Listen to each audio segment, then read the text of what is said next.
Voltando então com o Esporte na TV, desta quinta-feira, 7 de junho de 2018. Estamos mais uma vez aqui, né?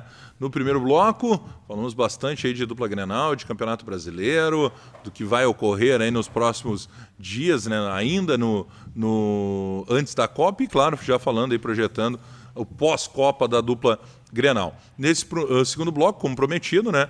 Vamos falar um pouquinho do Aimoré, o Índio Capilé, o meu Aimoré está de volta à primeira divisão, é isso mesmo. Numa noite fria, gelada na cidade de São Leopoldo, um grande público lotou o estádio Cristo Rei. Olha, fazia tempo que o pavilhão ali do Cristo Rei, mesmo a geral do outro lado, não recebia um público tão grande, né? A presença da comunidade de São Leopoldo e também aqui da região, muitos torcedores de Novo Hamburgo, Sapucaí, Esteio, pessoal acompanhando, né? Pessoal de Porto Alegre esteve ontem acompanhando o Aimoré, torcendo pelo Índio Capilé, e vieram torcedores também de Erechim, né? Acompanhando o Canarinho lá de Erechim, mas o Aimoré conseguiu o que precisava, né? O Aimoré havia perdido o primeiro jogo por 2-1 lá na cidade de Erechim, no Colosso da Lagoa, e esse gol fora deu a possibilidade do Aimoré que, com uma vitória simples em casa, avançasse a final da divisão de acesso e, mais do que isso,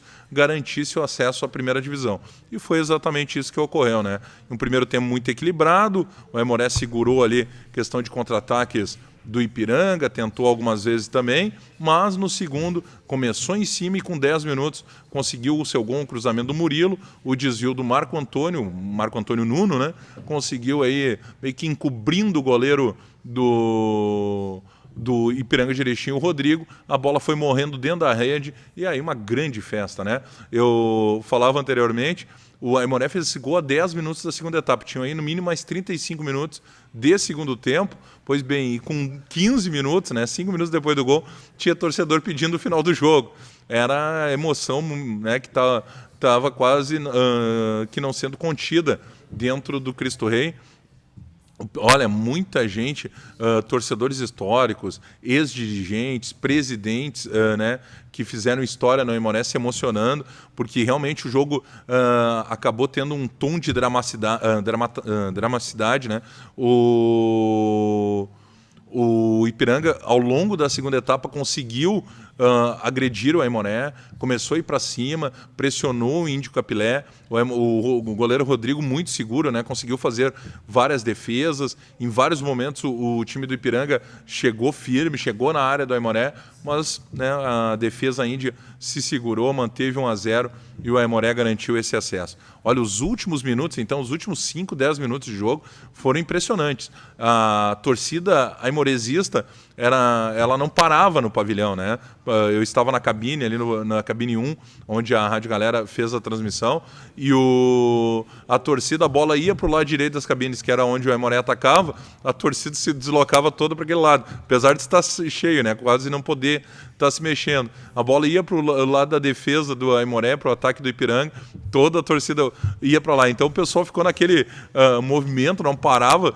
um pouco frio também para se aquecer, né? Mas foi muito legal, uma sensação muito boa. E o ano que vem, né, vamos ter novamente o Clássico do Vale na primeira divisão. Parabéns, torcida aimoresista, parabéns, Clube Esportivo Aimoré, que está de volta à primeira divisão. Hoje até nas redes sociais, algo muito legal. Vi o próprio Novo Hamburgo, né, parabenizando o Aimoré por este acesso. Então, importante, né? Claro que dentro de campo sempre um vai querer vencer o outro. É o clássico histórico, é o clássico do Vale. A Aimoré e Novo Hamburgo tem uma grande tradição, mas fora de campo é importante sim ver o Vale dos Sinos forte. Tanto tempo foi o 15 de Campo Bom, né, do meu amigo Cássio Diogo Chaab, que esteve em alta, esteve à frente, né, conquistando lugares importantes até a nível nacional. E agora é a vez do Novo Hamburgo e do Aimoré também. Novo Hamburgo campeão aí no ano passado do Campeonato Gaúcho. Esse ano não fez uma campanha muito boa, mas está na Série D, já a gente vai falar um pouquinho. E o Aimoré voltando então ao convívio dos grandes à primeira divisão. Justamente, falando de Novo Hamburgo, né? Novo Hamburgo, próximo sábado, hein? 16 horas, 4 da tarde, no Paço da Areia, é decisão também. Valendo vaga a fase de oitavas de final da Série D. O Novo Hamburgo busca a sua classificação. O Novo Hamburgo venceu na última segunda-feira no Estádio do Vale pelo placar de 2-1. Então, qualquer empate garante ao anilado a vaga nas oitavas de final. Já se tem conhecimento aí que terá um bom público, né? O pessoal, torcedores do Novo Hamburgo já estão se mobilizando para estarem presentes em Porto Alegre, acompanhando a equipe do Novo Hamburgo, torcendo. Tomara, né? Tomara que o Novo Hamburgo conquiste aí a sua vaga e também avance, né? Como eu disse, termos um Vale dos Sinos forte no futebol é muito importante. Eu prometi, né? Vamos passar um histórico aí da Copa do Mundo hoje, que está faltando 7 dias, né? Uma semana para o início da Copa. Os campeões de Copa do Mundo, né? Desde 1930. Começou lá atrás, faz tempo, hein? 1930. Vamos aí para 88 anos de Copa, né? Exatamente. Em 2030 vai fechar o centenário, então 88 anos fechando aí de história de Copa do Mundo. Claro que teve um hiato devido à Segunda Guerra Mundial, né? Mas a história das Copas é impressionante. 1930 a Copa foi realizada no Uruguai e o Uruguai, né, se sagrou campeão, primeiro campeão mundial. E o Uruguai é uma história muito interessante, porque ele vinha de um bicampeonato olímpico no futebol, em 2 Olimpíadas seguidas, em 24 e 28. Então, até por isso, até hoje, né, é chamada de a Celeste Olímpica, a tradição, a camisa do Uruguai, né? E aí, logo na sequência, em 1930, o Uruguai realizou a Copa do Mundo no famoso Estádio Centenário de Montevidéu e conquistou uma vitória de 4-2 sobre a Argentina. Em 34, onde a Copa foi realizada na Itália. E o campeão, a Itália sagrando-se campeão mundial naquele ano de 1934, também, né, jogando em casa. Em 1938, a Copa foi realizada na França e a Itália novamente, já sobre o domínio fascista, né, de Mussolini, mas no futebol continuava muito bem e conquistou o bicampeonato mundial. A primeira seleção bicampeã do mundo foi a italiana nos anos de 34 e 38. Em 1950, aí tivemos um hiato de 12 anos, né, sem Copa do Mundo devido ao período da guerra. Copa que todos os brasileiros conhecem a história, né? Mesmo quem não viveu aquele momento, mas sabe a história. Aqui no Brasil, o famoso Maracanaço. O Brasil perdeu a final. Na verdade, não era bem uma final, né? Era um quadrangular ali, final por pontos. Enfim, o Brasil podia jogar por um empate para se sagrar campeão. Acabou saindo na frente já na segunda etapa e tomou a virada 2-1 para a equipe do Uruguai. O Uruguai também se sagrando bicampeão naquele momento. O segundo gol do Didia, 54. Vamos acelerar que o tempo está estourado. A Copa na Suíça e a Alemanha conquistou o seu primeiro título mundial. Opa, fugiu toda a imagem ali.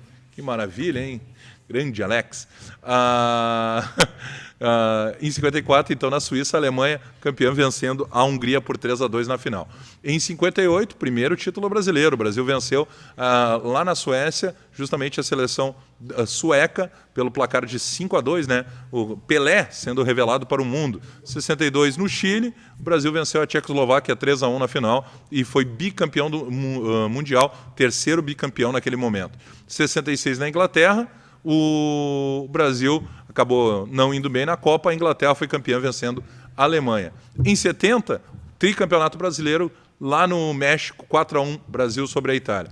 Agora vamos encerrar, né, a história. 74 na Alemanha, a Alemanha campeã 2-1 para cima da Holanda. 78 na Argentina, a Argentina 2-1 para cima da Holanda também. Em 82 na Espanha, a Itália conquistou o tricampeonato numa vitória sobre a Alemanha. 86, de novo no México, a Argentina venceu a Alemanha pelo placar de 3-2 e conquistou o seu bicampeonato.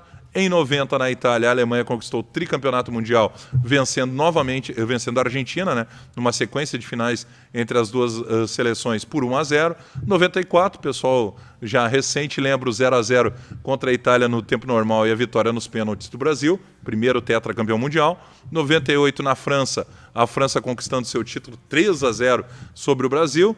2002, lá na Coreia e Japão, a Copa da Ásia, o Brasil venceu a Alemanha 2-0. 2006, na Alemanha, a Itália, tetracampeã, venceu a França na final, empate 1-1 e a vitória nos pênaltis. 2010, na África do Sul, A Espanha campeã, vencendo de 1-0 a Holanda. E na última Copa, né, 2014 do Brasil, a Alemanha venceu a Argentina 1-0 e também se tornou tetracampeão mundial. Certo? Rapidinho tudo, assim, a gente passou correndo, porque o tempo estourou. Grande abraço a todos, até o próximo programa.